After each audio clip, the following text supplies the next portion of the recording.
¿Qué tal, detallistas? Se les saluda y, como siempre, les agradezco este espacio de su valioso tiempo que comparten conmigo, acompañándome en un nuevo video. Hoy continuaremos conociendo más herramientas para el análisis exploratorio de datos, pero esta vez con la librería Seaborn. Este no es un tutorial introductorio a este paquete de visualización, sino que nos enfocaremos en conocer sus distintas funciones que nos permiten evaluar el comportamiento de una variable de interés. En este video aprenderemos sobre cómo construir gráficas para evaluar las distribuciones univariables, histogramas, el kernel density estimation y curva de probabilidad acumulada. También vamos a ver las gráficas de dispersión con variables categóricas. Analizaremos el efecto jitter, las gráficas tipo strip, swarm y boxen y los diagramas de caja y de violín. Por último, veremos los multiplot grids. Probablemente ya hayas trabajado con este tipo de gráficas, pero hoy te ayudaré a saber cómo interpretarlas. Así que espero les sea de utilidad. Comencemos. Como de costumbre, el notebook que estaremos utilizando y los datos los dejaré en mi página de GitHub y en la cajita de descripciones se encuentra el enlace para que lo puedan descargar. Bien, lo primero es importar las librerías que ya conocemos.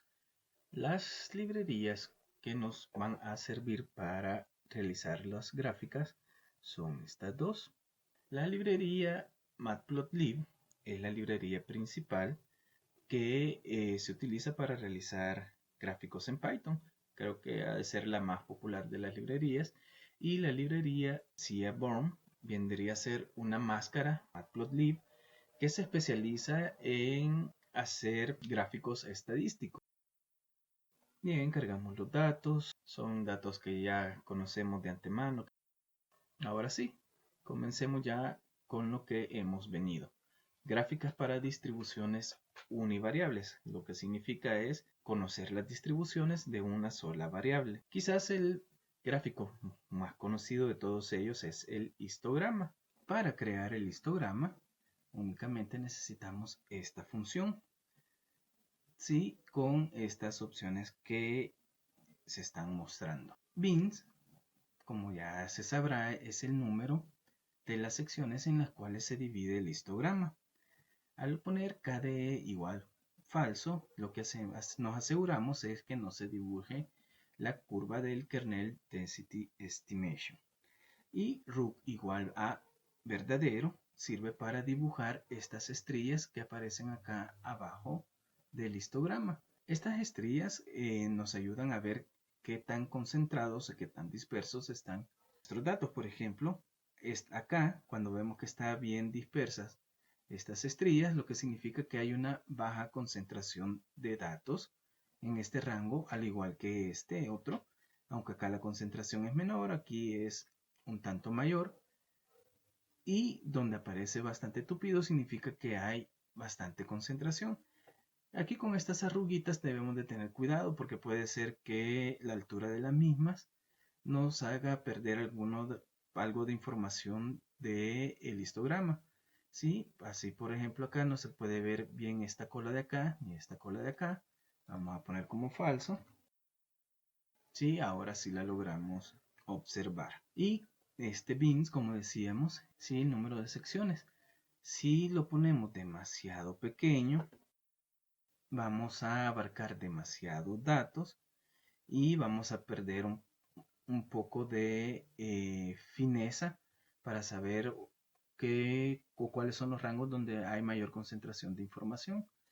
Pero de igual forma, si lo ponemos demasiado alto, vamos a hilar demasiado fino, muy fino, y también nos lleva a obtener un comportamiento del histograma que tampoco nos da mucha información. Así que primero el consejo es probar por los valores por defecto que muestra la gráfica e ir probando hasta que nos sintamos un poco a gusto con cómo nos está mostrando el histograma.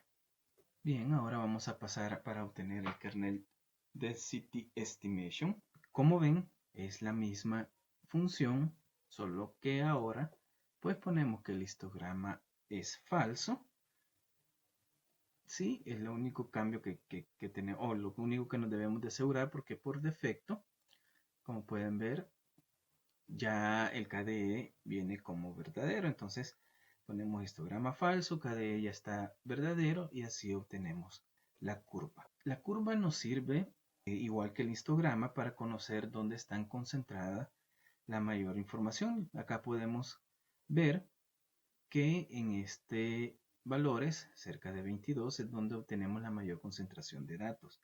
En esta curva, pues el valor puntual, es decir, esto que me da 0.12, no es muy significativo, porque la curva, como se debe de interpretar, es que tiene un área, ¿sí?, que es igual a 1, y para lo que nos sirve es para obtener mejor probabilidades de cierto rango, es decir, qué probabilidad hay de que mis datos estén entre 20 y 25. Entonces el área bajo la curva en ese intervalo de 20 a 25 es la probabilidad que yo tengo que los datos se encuentren en ese rango.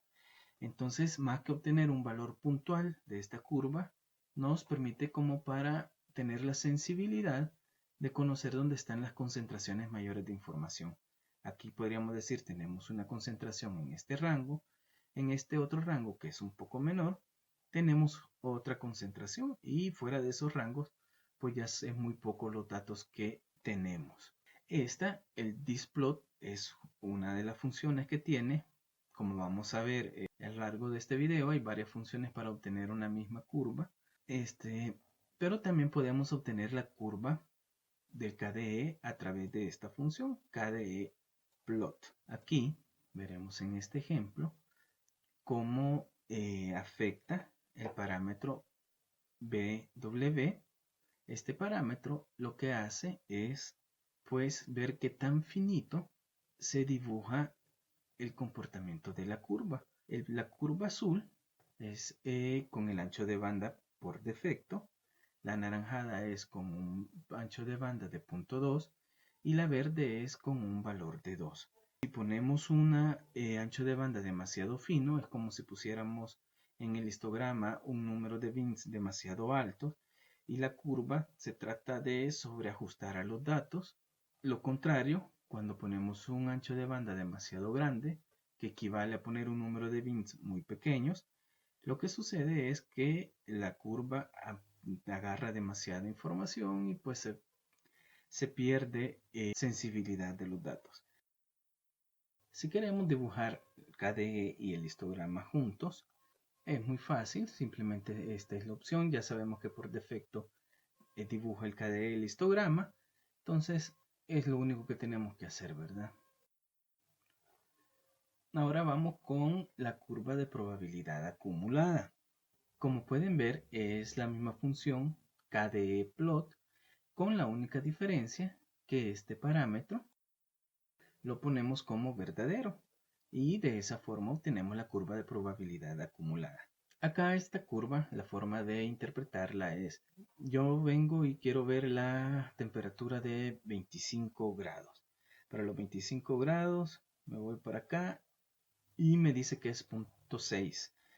¿Qué significa esto? Quiere decir que el 60% de mis datos es menor o igual a 25 grados. Esa es la forma para interpretarlo.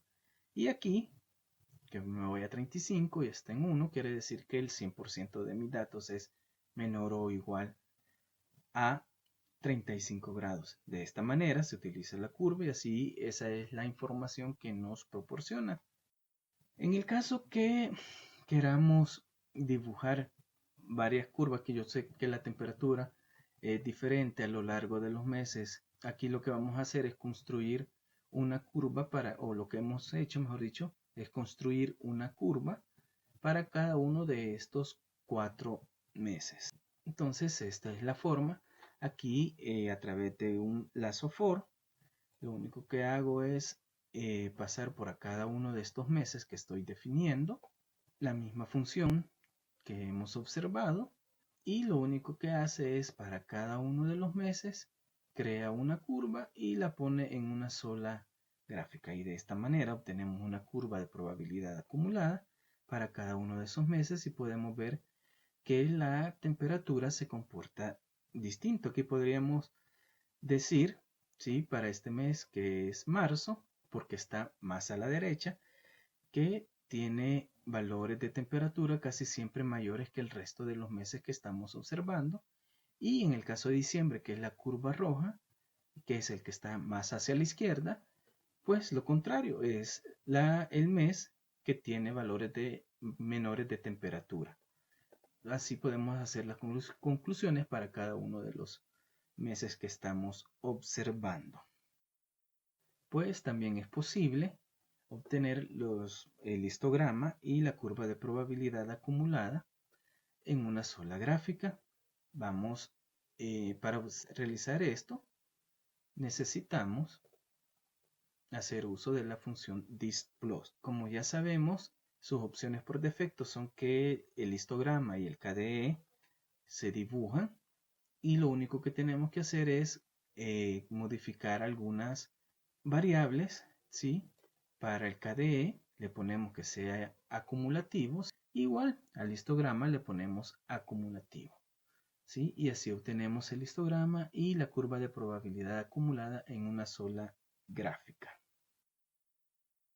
Bien, otras gráficas muy comunes a la hora de analizar datos son las gráficas de dispersión. En este caso vamos a ver gráficas de dispersión con variables categóricas.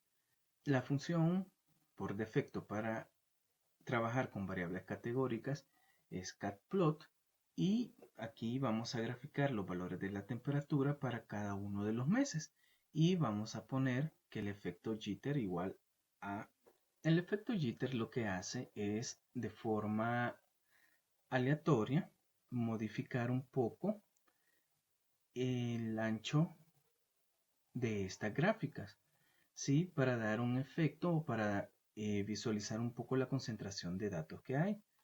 Es decir, entre más delgado sea la sección, una sección de esta gráfica, significa que hay pocos datos concentrados, y entre más grueso sea o más ancho sea, significa que hay más datos concentrados. Lo único que, el efecto es dar como una sensación de eso, de que estamos conociendo qué tanto datos hay concentrados en esos rangos, si hay pocos o si hay muchos. Si desactivamos el efecto jitter, como es el caso de esta gráfica de acá abajo, no se puede conocer eso, simplemente se dibuja un punto para cada uno de los valores que hay, ¿sí? Y si hay varios puntos o varios registros que tengan una misma temperatura de 30 grados para el mes de enero, no lo vamos a conocer, ¿sí? En cambio, acá, sí, eso es el efecto que quiere dar, si hay poco, si hay mucho. En este rango de acá podemos decir, hay pocos valores de 32 grados y hay más valores de 30 grados. Eso con el efecto jitter. Con cuando lo desactivamos, no se puede observar. Entonces el efecto jitter es para eso que nos sirve. Sin embargo, ese tipo de gráfica quizás no sea la más recomendable utilizar, porque al final no nos da tampoco mucha información. Para eso está las gráficas tipo strip. Esta es la función. Acá lo único que estamos haciendo es filtrar el dato, pero esta función lo único que necesita es definir qué es x, qué es y, y acá esta variable w nos sirve para cambiar el color de los puntitos estos que hay dentro de cada uno de los meses. Es decir, para enero, estos rangos de acá pertenecen a la hora 1, los anaranjados pertenecen a la hora 12 y los verdes a la hora 17. ¿Sí? Entonces acá esta gráfica sí ya nos da mucha más información acerca de cómo están distribuidos nuestros datos para el mes de enero, para el mes de abril y para el mes de noviembre. Aquí seleccionamos estos 3 meses para no ponerlos todos y que al final no distingamos nada. Entonces, esta es la concentración de los datos para esos meses y para esas horas. Entonces, si ven, nos da mucha más información que la gráfica anterior. Y acá es siempre una gráfica strip, pero obtenida de distinta forma. En su momento dije que hay muchas formas de graficar o de obtener una misma gráfica. Esta es otra. Aquí utilizamos catplot y acá en Kine le ponemos que es una gráfica tipo strip. ¿Cuál es la diferencia? Si ven, prácticamente le estoy diciendo lo mismo, pero no sé por qué. La gráfica catplot es mucho más limpia que ocupar directamente strip. Si ven acá, separa las leyendas y las pone afuera de la gráfica y aquí las monta dentro de la gráfica. Entonces, y ambas sin hacer ninguna modificación. Entonces, por lo general, utilizar catplot casi siempre da o siempre da una gráfica mucho más limpia que utilizando propiamente stripplot, aunque es lo mismo. Así que quizás la recomendación es utilizar catplot y acá ponerle que el tipo de gráfica es strip. Y si ven acá, esta misma catplot sirve para obtener el boxplot, el gráfico de violín, boxplot que vamos a ver más adelante. Esta es otro tipo de gráfica que sirve para lo mismo, pero da la visualización de una manera distinta. Lo único que hace la diferencia, siempre utilizamos la función catplot, pero ahora ponemos que el tipo de gráfica es swan. Si bien es muy parecida a la anterior, solo que acá crea como ese efecto de ramificaciones, pero al final nos da la misma información acerca de la concentración de datos. Es lo mismo. Ahora entramos a ver los diagramas de caja. Los diagramas de caja es otra forma de ver nuestras distribuciones. Si ven, utilizamos la misma función, solo la diferencia es que donde pide el tipo de diagrama, le ponemos que es box y así nos construye el diagrama de caja. Que observamos aquí el diagrama de caja, lo más importante es saber que esta línea de en medio representa el percentil 50 o la mediana. Los extremos de la caja corresponden al valor del percentil 25 y el 75, ¿sí? Y los extremos de los bigotes en este caso corresponden al valor máximo y al valor mínimo y al valor máximo. Hay ocasiones que hay ciertos puntitos que salen de los bigotes. En ese caso son valores que se conocen como outlier o atípicos, ¿sí? Y acá, digamos, si hubieran varios puntitos, el último puntito correspondería al valor máximo y otros puntitos para acá abajo corresponderían al valor mínimo. Y todo lo que está adentro de los bigotes del diagrama es lo que se conoce o se reconoce como valores típicos. Y lo que está afuera son valores atípicos. Entonces aquí, este diagrama, podemos ver la variación de la temperatura con respecto a los meses. Acá lo único que queremos mostrar es, digamos, vamos a crear una variable auxiliar que yo he puesto acá a ojo, digamos, los meses que considero más calientes, y con la opción web vamos a diferenciar los meses más calientes de los otros meses normales, ¿verdad? Entonces aquí está la opción y pueden observar que todos los meses los puso de color azul y los que yo seleccioné como los meses más calientes aparecen como con el color anaranjado. Entonces esta opción nos puede ayudar a visualmente dar a entender una conclusión que nosotros pudimos haber llegado, ¿verdad? Acerca del comportamiento de esta variable. Algo que tenemos que entender acá es esta opción de acá, touch igual falso. Si ponemos esa opción como verdadera, que es el comportamiento por defecto que tiene, nos hace esta separación. Sí, separa bastante los diagramas de caja. Sí, y no sé, desde mi punto de vista me gusta mucho más cómo se ve acá que cómo se ve acá. Ahora veamos este tipo de gráficas tipo Boxen. Es lo mismo, solo cambiamos este parámetro. Es muy parecido al diagrama de caja. ¿Sí? Este viene a ser la mediana, está en línea. Esta de acá, percentil 25, percentil 75, como el diagrama de caja. Solo que dibuja estas otras concentraciones de datos. Entonces nos da más información acerca del comportamiento de los datos que el diagrama de cajas. Sí, podemos observar distintas concentraciones a lo largo de todos los datos, no solamente dentro del percentil 75 y el percentil 25.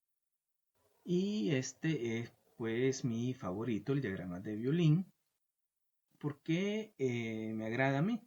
Creo que hace como la combinación entre lo que nos da la información, un diagrama de caja, y el KDE. Aquí podemos ver las acumulaciones que hay de los datos, las distintas acumulaciones. Podemos decir que en este rango es donde se concentra la mayor cantidad de datos. Este rango de acá tiene muy pocos datos y aquí hay una acumulación intermedia. Entonces visualmente nos da ese tipo de información y a la vez pues adentro se dibuja el diagrama de caja. Entonces podemos decir, bueno, en este rango yo tengo el 75% tengo del percentil 25 al percentil 75, o sea, el 50% de mis datos. Acá está la mediana y estas son las acumulaciones o estos son los rangos de mayor acumulación. Entonces, creo yo que nos da mucha más información que el diagrama de caja, porque no solamente podemos conocer cómo están los percentiles más importantes, sino que también podemos conocer dónde está la moda. ¿Sí? En este caso la moda está en este rango. Para el mes de marzo alrededor de los 22, 23 grados. Para el mes de agosto la moda estaría el rango un poco más abajito. Sí, y también podemos saber si es unimodal o bimodal. O sea, aquí hay dos concentraciones de datos. ¿Sí? En cada una de, bueno, en esta no es tan notorio, pero en estas dos, para agosto y diciembre sí, hay dos concentraciones de datos. Y ese es un tipo de información que no se obtiene con el diagrama de caja. Por eso para mí, para observar las distribuciones, siempre he considerado que el diagrama de violín debería ser la primera opción. Si queremos agrupar los diagramas de violín, esta es la forma de hacerlo. Aquí volvemos a ocupar catplot y utilizamos esta opción, UE igual mes. Entonces, en las X vamos a poner las horas, la Y vamos a poner las temperaturas y vamos a colorearlo por meses. Entonces, si ven acá, agrupa todo lo de la hora 1, todo lo de la hora 12 y todo lo de la hora 17. Y pues para cada uno de los meses dibuja la gráfica. Entonces podemos observar que aunque sea la misma hora, pero para cada mes el comportamiento de la temperatura es diferente. ¿Sí? Entonces podemos ver dos variaciones acá, una variación por la hora y dentro de la hora variaciones por el mes. Y para cerrarlo, este parte de los diagramas de violín, vemos lo que se conoce como los diagramas de violín partidos, que es con esta opción, split igual true. Entonces, lo que vamos a hacer ahora es partirlos o diferenciarlos por si pertenecen o no a los meses que habíamos catalogado como los más calientes. Entonces, vemos la hora 1, 3, 12 y 17. La parte azul es el comportamiento de los meses que no calificamos como warmer y en anaranjado los meses que sí calificamos como warmer.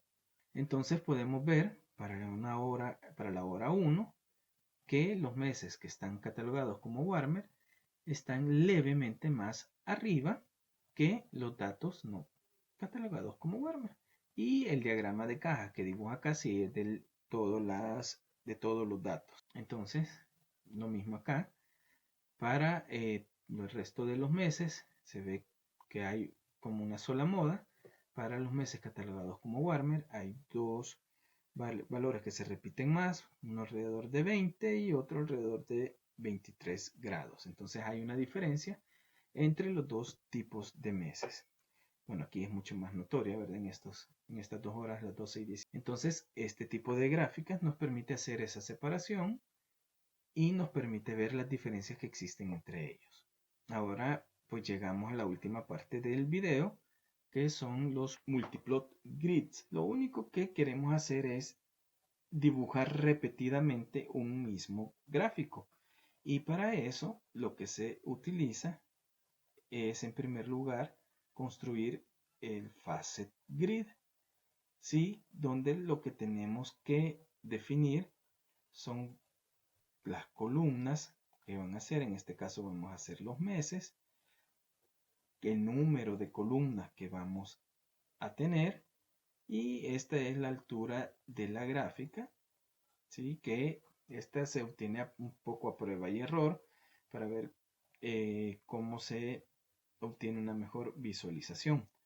Una vez hemos definido o hemos construido el facet grid, ahora con esta otra función map vamos a crear como ya propiamente el tipo de gráfico que queremos ver. Entonces lo primero que decimos en este caso es, bueno, yo quiero obtener un gráfico de violín. ¿Y de qué? En X, póngame la hora, y en Y va a estar la temperatura. Entonces de esta manera, como pueden ver acá, tenemos la temperatura en el eje de la X. Aquí no se puede ver, pero si nos vamos hasta abajo, está la hora. Y cada cuadro es un mes distinto. Aquí tenemos enero hasta junio, y así pues cada cuadrito es un mes. Entonces hemos repetido la misma gráfica para los 12 meses. Aquí pues casi no se logra ver porque el número de gráficas podemos filtrar y obtener menos meses para que se vea de mejor manera, pero este tipo de gráfica lo que nos hace es hacer una comparación. Yo puedo ver aquí que la forma en cómo la temperatura varía hora a hora para el mes de enero es muy diferente a la variación que tiene hora a hora para el mes de febrero. Igual es diferente para el mes de marzo, y así podemos ver en una sola gráfica que la temperatura tiene una dependencia tanto de mes como de hora. Esta es una forma de verlo. También lo puedo hacer al revés. Puedo definir o puedo pedirle que acá me dé la hora y acá abajo los meses. Así, en esta gráfica lo que tenemos es al revés la variación. Cada cuadro es la hora, ¿sí? Abajo en el eje X, perdón, tenemos los meses. Y así, para una hora indeterminada, podemos ver la variación que tiene con respecto al mes, la temperatura. Ahora ya para terminar el video, vamos a ver la última gráfica. Aquí lo que tiene de diferente es que le vamos a definir tanto la columna como las filas, ¿sí? Entonces le decimos que las columnas van a ser las horas y las filas van a ser los meses. Entonces obtenemos aquí, por ejemplo, mes de enero, hora 1, mes de enero, hora 6, hora 12. ¿Sí? Entonces, si nosotros nos vemos en una sola columna, todo corresponde a la misma hora. La curva de probabilidad acumulada es distinta, ¿sí? Dependiendo del mes que estemos observando para la misma hora, o dependiendo la hora en la que estemos observando para el mismo mes. Son muchas formas de ver el mismo comportamiento, y cuál utilizar va a depender tanto de los gustos personales y de la curva que nos esté dando mayor información para la variable que estemos analizando. Y lo más importante de todo, no olvides suscribirte a Simplificando Datos. Y de esta forma llegamos al final del video Dataístas. Muchas gracias por acompañarme. Si lo encontraste de utilidad, me vendría más que bien un like y que lo compartas en tus redes sociales.